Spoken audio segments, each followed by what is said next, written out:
बघा किती कृत्रिम झाला. आजकालचा माणूस बघा किती कृत्रिम झाला. कृत्रिम बुद्धिमत्तेच्या नावाखाली स्वतःची बुद्धीच घाण ठेवून वागू लागला. कृत्रिम बुद्धिमत्तेच्या नावाखाली स्वतःची बुद्धीच घाण ठेवून वागू लागला. यंत्राला दिली बुद्धी आपण स्वतःला विसरलो काय? यंत्राला दिली बुद्धी आपण स्वतःला विसरलो काय? एआयच्या प्रगतीत मानवाचं अस्तित्व हरवतंय काय?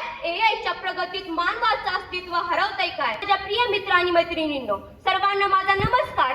मी आज आपल्या समोर कृत्रिम बुद्धिमत्ता मानवी उन्नती स्मारक या विषयावरती माझे मत मांडणार आहे. 1956 मध्ये अमेरिकेतील डार्टमाउथ कॉलेजमधील शास्त्रज्ञांच्या एका ऐतिहासिक परिषदेमध्ये जॉन मॅकार्थी यांनी कृत्रिम बुद्धिमत्ता आर्टिफिशियल इंटेलिजन्स ही संकल्पना सर्वप्रथम मांडली. तेव्हापासून जॉन मॅकार्थी यांना एआयचा जनक म्हणून ओळखले जाते.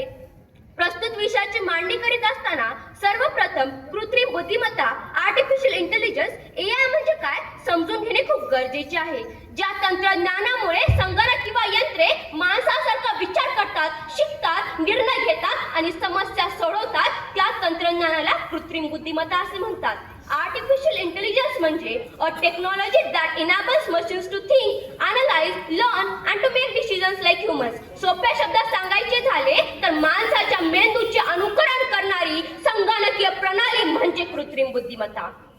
मित्रांनो, आज मशीन बोलतात, डेटा विचार करतो आणि माणूस फक्त ऍक्सेप्ट बटन दाबतो. आज प्रश्न हा नाही की माणूस किती एआय किती स्मार्ट आहे. आज प्रश्न हा आहे की माणूस किती डिपेंडंट झाला आहे. जे यंत्र माणसासाठी बनले तेच यंत्र आज माणसाला चालवत आहे. Today we can't control AI, tomorrow AI will control humanity. 4थी पर्यंत शिक्षण घेतलेले माझे आजोबा छोटी मोठी व्यावहारिक उदाहरणं सोडवण्यासाठी हातामध्ये कागद घेत नाही, पेन घेत नाही. पण आजचा कॉलेजचा तरुण निबंध लिहिण्यासाठी ChatGPTचा वापर करतो, उत्तर शोधण्यासाठी गुगलचा वापर करतो, गणित सोडवण्यासाठी कॅल्क्युलेटरचा वापर करतो, निर्णय घेण्यासाठी अल्गोरिदमचा वापर करतो. एवढंच नाही, 9x7चं उत्तर शोधायचं असेल तर आजचा तरुण कॅल्क्युलेटर शोधतोय. मग मित्रांनो, तुम्हीच मला सांगा, आज माणूस विचारच करणार नसेल तर मानवी बुद्धिमत्तेची उन्नती होईल की अधोगती? सारा आदमी को कमजोर बनाता है.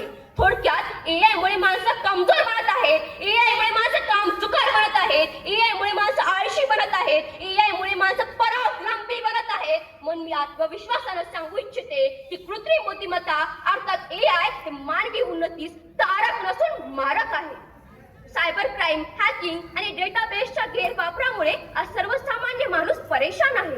वैयक्तिक माहिती व्हायरल झाल्यामुळे आज अनेक व्यक्ती, कुटुंब, संस्था, कंपन्या आणि शासन सुद्धा अडचणीमध्ये आहे. महाराष्ट्र शासनाने चालू केलेल्या लाडकी बहीण योजनेचा डेटा व्हायरल झाल्यामुळे आज शासन परेशान आहे. बराक ओबामा जेव्हा अमेरिकेचे राष्ट्राध्यक्ष होते तेव्हा त्यांचे काही व्हिडिओ व्हायरल करून त्यांना बदनाम करण्याचा प्रयत्न केला गेला.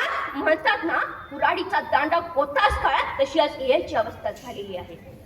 तुमच्या म्हणण्याप्रमाणे आज एआय शिक्षक होतोय, एआय डॉक्टर होतोय, आज एआय कलाकार होतोय. मग माझा प्रश्न असा आहे की माणूस काय होतोय? फक्त युजर, फक्त ऑपरेटर आणि हळूहळू अननेसेसरी. आणि तुम्ही या उन्नतीला मानवी उन्नती म्हणताय. आताच माझी प्रतिस्पर्धी मैत्रीण म्हणाली की एआय बाळाला सांभाळ, एआय सगळ्या प्रकारचे शिक्षण देतं. त्या मैत्रिणीला माझा एकच प्रश्न आहे. हो, मी मान्य करते एआय सगळ्या प्रकारचं शिक्षण देतं, पण विद्यार्थ्यांना प्रेम कोण देणार? विद्यार्थ्यांना संस्कार कोण देणार? आणि आमच्या वर्गातून, शाळा महाविद्यालयातून संवेदनशील नागरिक कसा घडणार? त्या मैत्रिणीला मी सांगू इच्छिते की एआय शिक्षण देईल, एआय ज्ञान देईल, एआय माहिती देईल, पण एआय शिक्षक होऊ शकत नाही. ही गोष्ट लक्षात ठेवणं खूप गरजेचं आहे. माझे विरोधक म्हणतात की AI is the future, but I future of what? Machines of humans. जर भविष्यात माणूस विचारे मशीन कडून घेणार असेल तर त्या प्रगतीला उन्नती म्हणायचं की आत्मसमर्पण?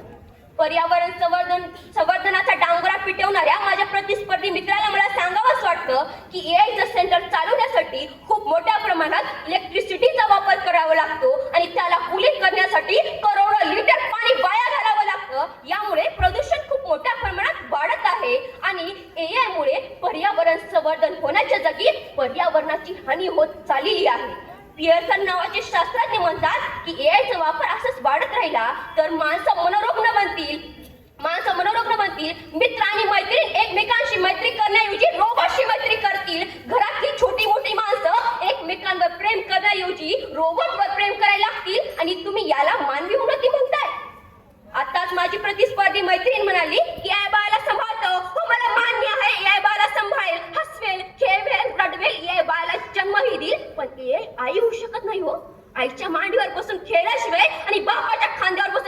शिकल्याशिवाय बाळाला आई बापाचा फरक कळणारच नाही, ही गोष्ट लक्षात ठेवणं खूप गरजेचं आहे. अज्ञानात आनंद मानणाऱ्या माझ्या प्रतिस्पर्ध्यांना माझा सवाल आहे, जर एआय गुरुजींचे संस्कार समजू शकत नसेल, एआय बहीण भावाचं नातं समजू शकत नसेल, आईचं प्रेम समजू शकत नसेल, बापाचा धाक समजू शकत नसेल, मित्राचं दुःख ओळखू शकत नसेल, अर्थात एआयला भावनाच कळत नसतील, एआय भावना शून्य असेल, तर मित्रांनो तुम्हीच मला सांगा, कृत्रिम बुद्धिमत्ता आर्टिफिशियल इंटेलिजन्स अर्थात एआय मानवी उन्नती स्तरावर कसं काय असू शकतं?